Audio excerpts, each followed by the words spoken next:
immediately. But what happens next is where things change. That's when Tempest has the opportunity to take a different path. Thrall is taken by them, so Gen.G will ban the Genji. Here's where things could diverge.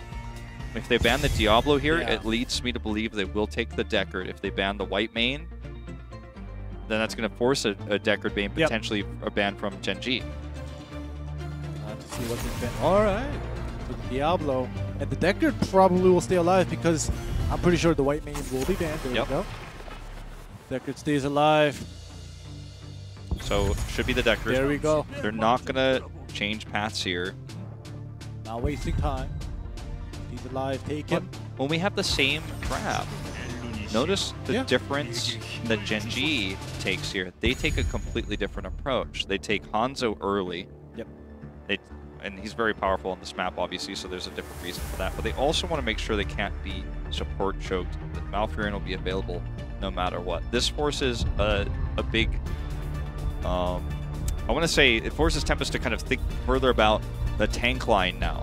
Because Tempest took a Nubarak early last time, and this time Gen.G is leaving tanks open, so especially when you take such a predictable tank like a Nubarak early, it makes it easy for your opponent to react and draft. And now Tempest doesn't know which path that Gen.G is looking to take with tanks.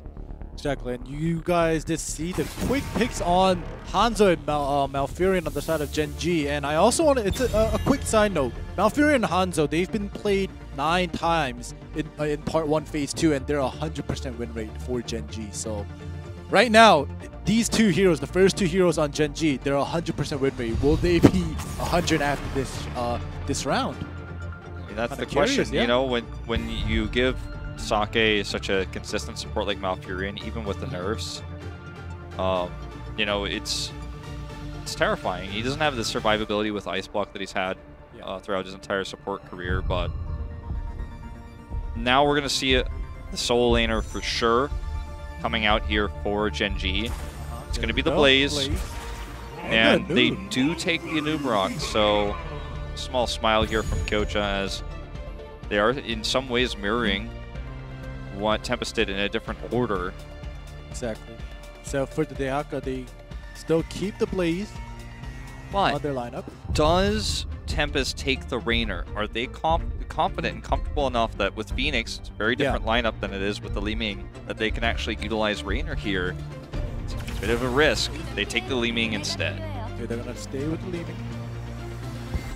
Take that and see what Gen.G goes with for their last pick. It's always good to have 2 types of damage, one ability damage and one auto attack. Even though Phoenix can build into ability power, he's more of an auto attacker, so they keep the diversity there. For Gen.G, they're looking for the final DPS, and it will be the Junkrat. Alright, Junkrat, one of those heroes that can make a difference, shoot over walls. You know, the Riptire doing so much damage, as we even saw in round 1 or in the first series. There's a lot of ways to set up fights with it as well. Concussive Mine into a Burrow Charge into Blaze Stun, for example. They've got a lot of crowd control. They've got a lot of ways to control the boss. Yeah, so it just seems as if the Gen.G picks kind of worked out against Deckard. Even if Deckard zones them out, Gen.G still has some heroes that could do the damage output from afar. And, you know, Tempest did not have that in the first game, but this time around, Gen.G has that. We'll see if Tempest can control the map using Deckard the same way. The onus will be on Hyde this time, the support player for Tempest, to be able to do what Sake was able to achieve last game. If he's able to make sure that even when CC hits, it's just too risky for Hanzo and Junkrat to kind of join in on the point, then we have a very different, or we have a very similar game. If he cannot do that, we have a different game. Definitely. Lockdown will continue to play off lane. So that new role, remember, still, I think, optimizing right now and figuring out how the communication is going to work for them in that way, especially because now this time he's not on a global, which he was known for playing solo lane Falstad in the past. And the Sonya, every occasion. Yeah, I like when Sonya's come out. It's very exciting when Sonya just dives. Sonya's my favorite hero, man. So like, I also love it. Yeah. Early loot on the hide. He's gonna fall back. Take all the potions that he dropped, except for one. Just leave that one up there for now. In Okay, case a rotating hero needs to have a little, grab a little HP. Well, this actually might come back to bite Sign. In fact, that was a very close call. If that root connects, that might actually be a kill. Very close call there. Yep. It was. Gen.G and Tempest, not too much going on early game. It was a close fight for Sign, but stays alive. He's gonna heal up. Yeah, and then the top lane, Lockdown is getting a little bit of extra soak. In fact, he's going to burn maybe a minion or two. Each wave of minions has 7 minions. Yeah. If we got a shot of it, I could have told you guys exactly how much experience he missed, but I would assume about 2 minions worth. It's the little things that add up, though, at this level of play. Yeah, exactly. Gonna match the night camps. So you see on both sides here.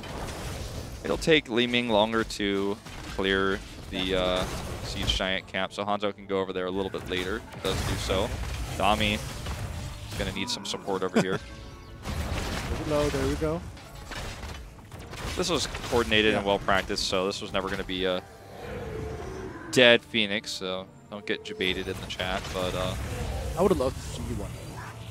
It would have been. There was one time when Rhaegar was soloing a camp and he ended up dying. That's the one that usually happens. Yeah, it was back in the days when I kind of subbed in for you, and I was like, ugh, does this usually happen? The answer is no. The answer is no. Yeah. I'm just going to say that about my region. I'm like, well, it was like, you know, I mean, like, I thought Korea was the best one. Like, oh, I mean, it happens. Okay. Well, didn't happen with this Phoenix.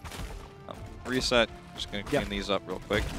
You see the 2 supports kind of waiting in front of the camp, kind of try to match the timing.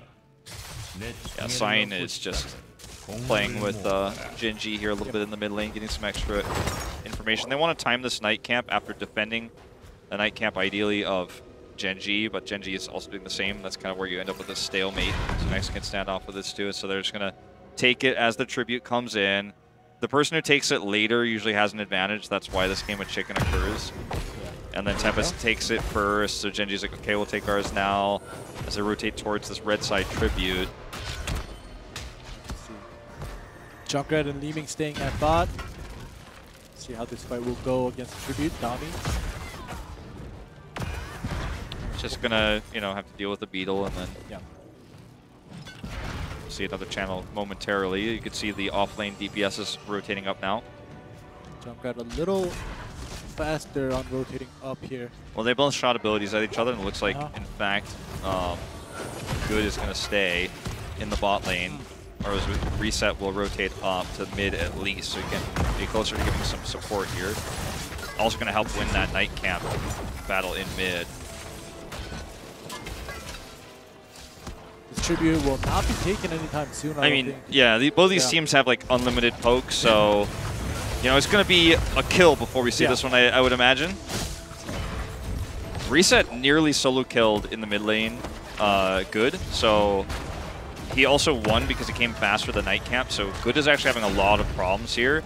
This could end up being the reason why Gen.G gets this first tribute. Just better understanding of wave clear and how to use the macro here. Sake's got him though. Yeah. So Good is still just, you know, under pressure here. They're taking out this full mid wall now. Picture-in-picture is so important in moments like this to really showcase how wave clear can actually be a huge factor.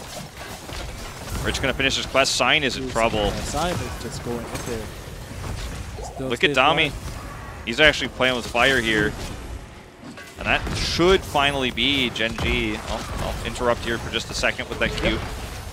Lockdown going in. Huge stuns coming through the Anub in the choke. They're all bunched up together. Taking all the poke damage together like a team. It's that heal there with the potion.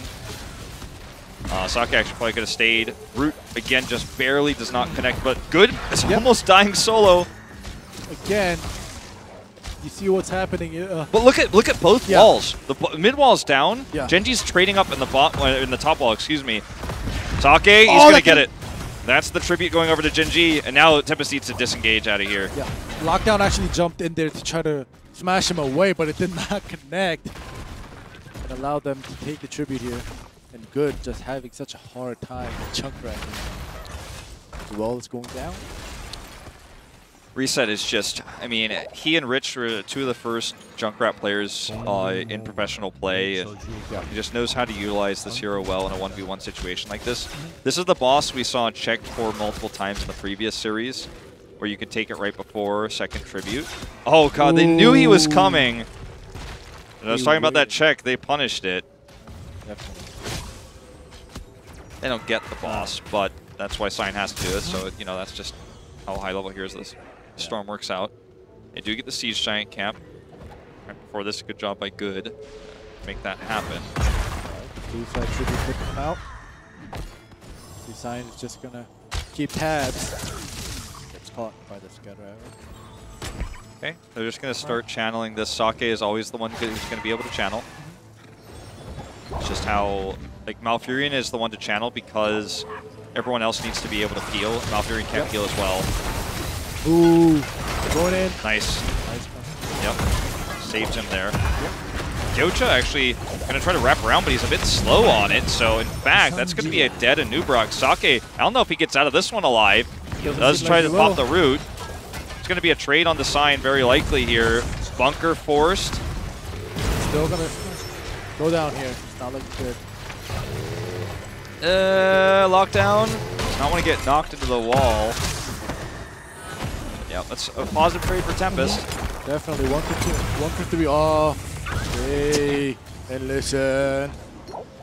Well, yeah, that's gonna force Gen.G back a little bit. 1 for 3 trade. It's not looking great. The experience deficit that Tempest had, they all caught up. They're gonna hit the 11 first here. The tribute still hasn't been taken here.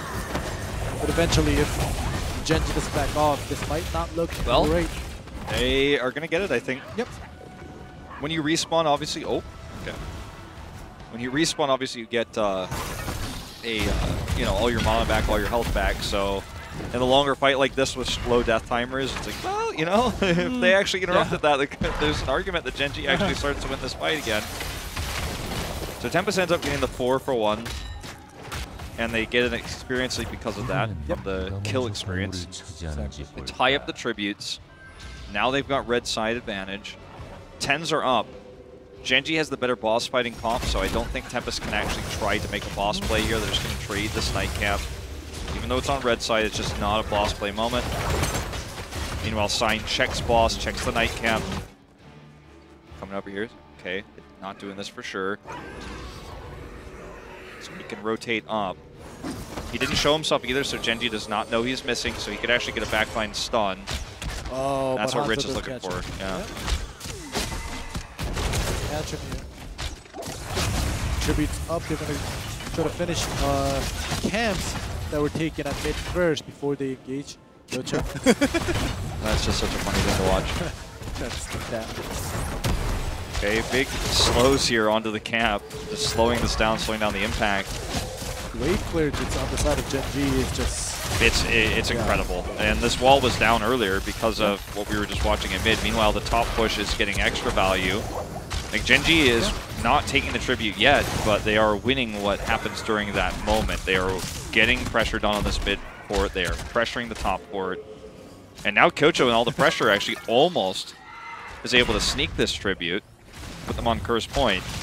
Yeah, but you know, Gen.G is definitely not in a hurry to take it because, like you said, all of the lanes, they're just winning with just keeping Tempest away from the tribute. Yeah. Just checking to see where everyone is with the Sonic Arrow. Does not hit anyone but Sign, which they already knew where he was. Just going to interrupt. Notice that while Gen.G buys time for tribute channels, they're getting objectives on the map. They're pushing the top lane. Yep. And as long as they don't overextend and get caught here, it's going to be a trade-off. Reset is the one to dive. Tranquility popped here. Salvo interrupted. Dami. Not looking good. Dami has to run out all the way. Rich just gets over this wall here. He is caught. Look at this Riptire to try to protect him. The Riptire is shattered. Wow. Now he's stunned. Now Rich is dead. Oh, they're getting countered now. They have to run back. Really nice focus on the Riptire. That actually changed everything. He was relying on Reset's Riptire to threaten there so he could either kill the enemy Muradin there or turn on him to, or rather to, then he would leave because of the damage there and then he would escape, but blew it up there. Yeah, Tempest was on the run actually, and you know after the Riptire just blew up right away or deleted, they took that advantage, they took that kill, and now they're just gonna match up the boss here. Oh no, but big picture is boss here next to the tribute. The onus is on Tempest to rotate here faster. The one thing that Tempest does have going for them is in a longer tribute fight, they can actually defend the boss while getting this tribute. Whereas Gen.G's boss, you know, opposite-wise that's attacking them, they can't channel this tribute and defense. So that's the one thing Tempest has going for them, but they need to set up for a fight now. Yep. Gen.G also has to set up a fight and try to pick this off to get, you know, finish the tribute fight, take it away, and go defend that boss at top. Because yeah, this actually, this tribute spawn, even though it's blue side, is like actually kind of bad for Gen.G. Yeah. They're gonna have to fight. Look at that arrow though! Oh, my God. That's how you fight it. That's how you find the angle. Exactly. Good's running for his life here. Sake probably wishes he didn't use that tranquility. He didn't need it. That's going to be a one-team fight. That's going to be Curse. It's going to be Curse. That's going to just buy them time to get rid of that boss as well. Look at Rich over here. He's just trying to get start this camp before camps are disabled. And yeah, it's going to be a massive push bot. Boss is alive. Not looking great, and this is actually what we're talking about, how Gen.G needed to finish this tribute fight and get on with it, because if the longer the fight is, Tempest gets the advantage slowly, but they definitely finished that fight super quick, got the curse, putting the bottom keep here. Lockdown's already used his heroic 120-second cooldown on that one, so he's not going to be able to have so much sustainability in the fight. Gen.G, we can potentially end the map right now with a good engage. 3 seconds on arrow. Look at Rich. He's going to have that. He wants to engage. Yeah, there it is. Oh, the 3-man stun right there coming in. Wow, everybody's just on the run. Good. Oh, dodges that one, but I think that is going to be GG. The core goes down. Gen.G, they do it again. Yeah. This is the difference, you know, to hone on the point from a previous series. Those who've watched tonight from game 1 to game